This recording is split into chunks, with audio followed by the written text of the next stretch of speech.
can't just focus on that. We got to focus obviously on training and preparing for Robert Easter Jr. because it's not going to be an easy fight. But we're excited that Mikey finally gets to fight in LA. You didn't get a paycheck Saturday. What? You didn't get a paycheck Saturday. How do you know? Well, I don't know. I'm just asking questions. Yeah, how do you know? No, I'm talking about the fight. You didn't get the fight. So we didn't get a fight. Yeah.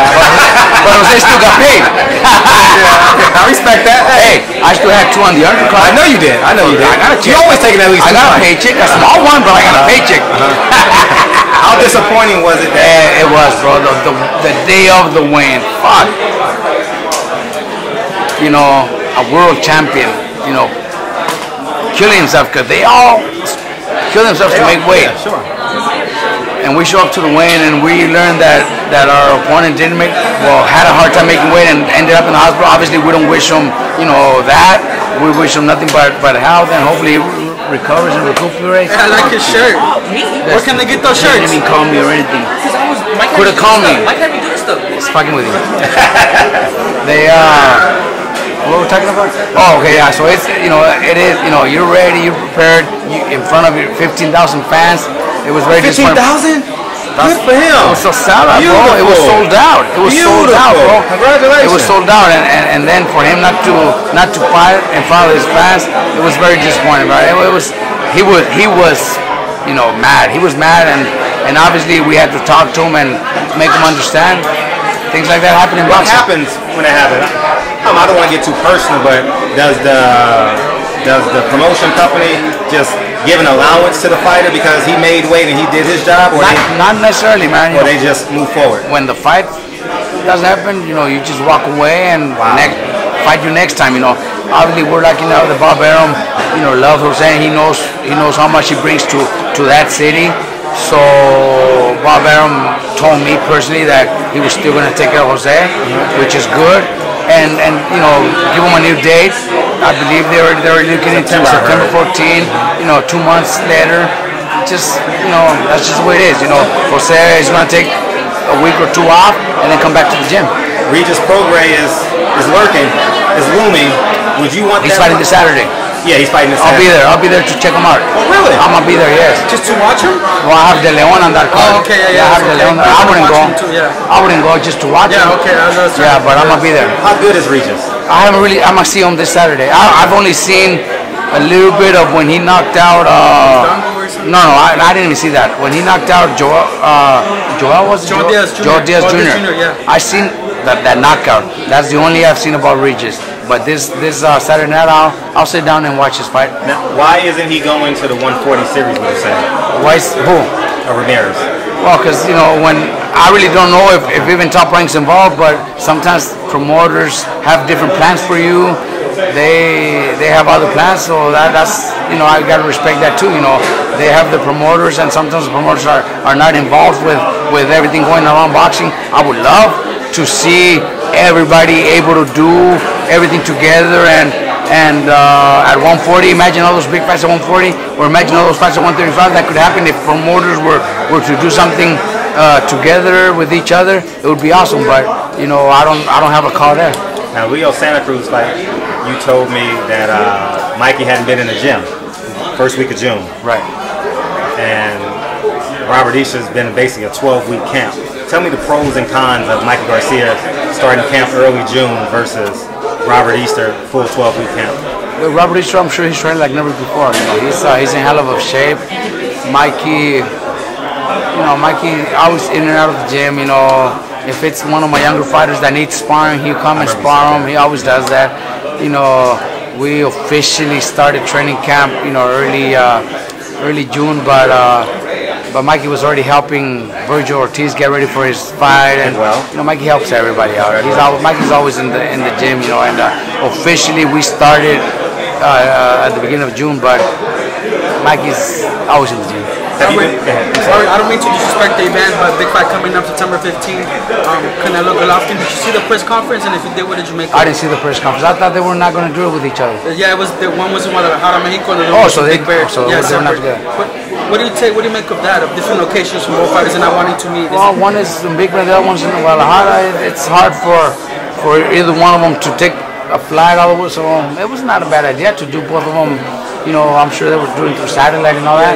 So why not? Is this rivalry resembling to the Vargas-Oscar De La Hoya? A lot of people compare it to that. I don't think so, man. Vargas and De La Hoya hated each other. They hated each other. Barrera Morales hated each other. These guys is more about business. So you don't think they really hate each other? You know, they don't like each other because of what's been saying back and forth, but with Vargas, De La Hoya goes back from when Fernando was 15 years old. Amateurs, right? Since the amateurs, it was already going on for many years. This guy's just been doing it in the last, since their last fight. It's just been like 2 years or something. It was just been talking shit about each other to the media, but I don't think there's that hate between them like Vargas and De La Hoya did. They're good friends now, Vargas and De La Hoya, but it started something like Vargas was running, he slipped and fell, and Oscar was running, he laughed at him. Is that I was there, and is that look, I was there, Paul Banke was there, we all laughed about it. Fernando fell, it was in the snow, we laughed, he got up and continued running. Oscar was there too, he laughed? Oscar was there too, yeah, we all laughed. That's where the hate started? Yeah. That's what some people say, I don't know if it's true. Look, it was like, what, 25 years ago? You know, but you know, they're actually friends now. So whatever happened his son for a bit. His son Devin De La Hoya thing. Oh, I didn't even know that. But yeah, whatever happened 25 years ago, it's 25 years ago. Yeah. How do you see that fight playing out? What fight? Canelo. I think it's a great fight, man. It's great for boxing. I think it's going to be the biggest fight of the year, and but I think Canelo's youth, speed, power should be enough to be able to win. Maybe by decision. I'm okay with the draw. I seen the fight the week later by myself. Myself and my dad seen it together, and I picked. You know, I chose the winner in that fight. But I think in this one, it's just the youth, speed. You know, should give Canelo win. Won't be easy, but I think Canelo wins. Robert, it actually seems that maybe Canelo and Abel Sanchez have. It's right there. Can I have it? It's right there. Give me a second. Excuse me.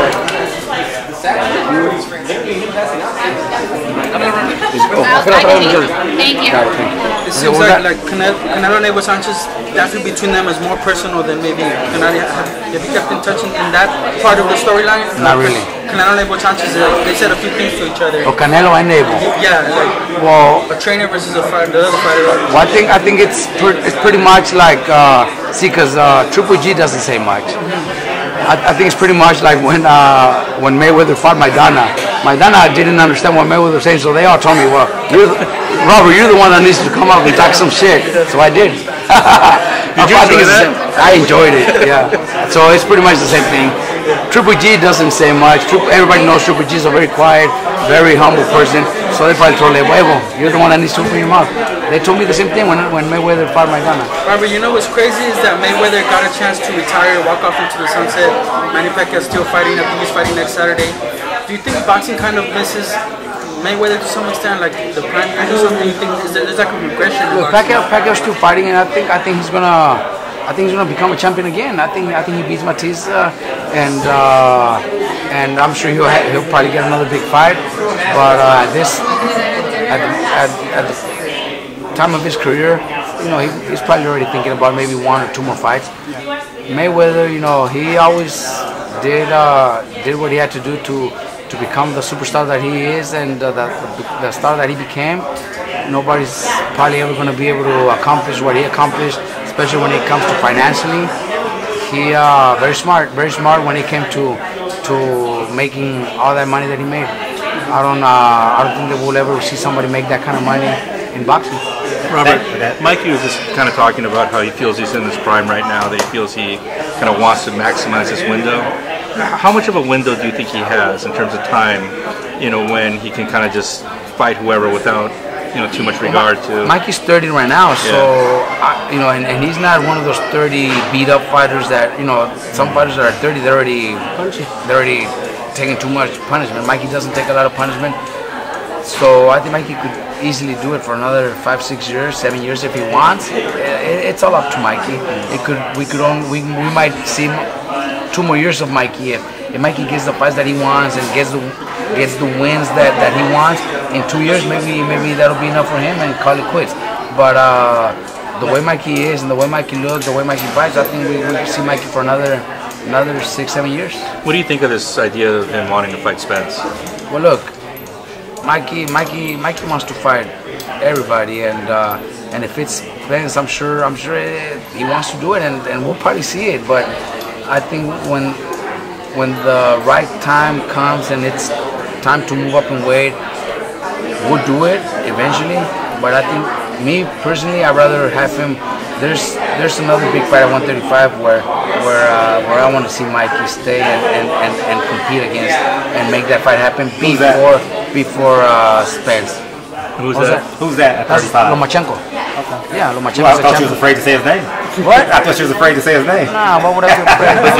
Fred likes to start shit. Realistically, though, I mean, do you think Aram's already kind of floated the Pacquiao name out for Lomachenko? You can kind of see. Yeah, that could happen. Right. Maybe Lomachenko and Pacquiao fight before the end of the year, maybe. But neither Mikey or Lomachenko are gonna retire within a year or so. The fight, I think, a year from now, 2 years from now, it'll probably still be big enough for everybody to want that fight. I'd say the end of next year. I would love it. What do you think about Aram saying he's not going to negotiate that fight? He's just going to make an offer, and if you guys turn it down, that's just it. Well, I haven't heard that. I have a good relationship with Top Rank, and if we could make it happen, if the offer is good enough, why not? It has to be good enough for Mikey, but I think Mikey could do the same to Lomachenko. Mikey could also send Lomachenko an offer, probably make more money than he's ever made. Absolutely right. And what ends up, is Bobram gonna take it? I don't know. It goes both ways. Robert, thanks to that guy over there, thanks to Ellie, you're pretty big. You like the family darling of boxing. How important is that date, Cinco de Mayo? Yeah, thanks to Ellie. Thanks to me, he's big, bro. Well, you can't have one without the other. You can't have one without the other. He needs to be a part of your retirement package. But how important is Cinco de Mayo, Mexican Independence Day? Those dates, because I mean, when people think of, I'm not Mexican boxing, Garcia's is probably Cinco de Mayo here in the United States, everybody celebrates. Mexico, nobody even celebrates. I know that, but as a fight date in America, it's the biggest fight date in America. Floyd fought on it, Oscar fought on it. Right. And how important do you want Mike? It'd be nice. It'd be nice for Mikey to take those days, but we still have to respect those days right now. And I think Canelo's he's Mexican, and whoever he fights, he's always gonna have a big following. And I think the Mexican fans are gonna follow Canelo until obviously he loses or he's done. Then there's gonna be time for whoever's next, and hopefully Mikey is the next one. Robert, could a loss from Gennady be that, or would that just make it open for a trilogy or something? I think they could do a trilogy. Yeah. I think it would, especially the fight. Even if he loses to Gennady, but the fight's close enough and the fight's good fight, then why not a trilogy? I think that's more likely to happen. It seems like fighters are in a better position nowadays. They're kind of retiring early. Timothy Bradley retired, Andre Ward retired, Mayweather retired, and they're complete. They still got their faculties intact. Right. How much has boxing changed since you were fought? Like, you've been around since then now as a trainer and a fighter. It's awesome to see that, man. 20 years ago, more than that, 23 years ago, when I was a world champion, when I became champion, it was just a different story, man. It was, we were proud to become world champions, but we were proud to defend our title against the number one. Right now, it's mostly business. Fighters are making a lot more money than they were before, unless obviously you were De La Hoya, making tens of millions of dollars a fight. But if you were not them, the purses were not very well. Look around, and there's many world champions 20, 25 years ago, 30 years ago that have to be working to make a living.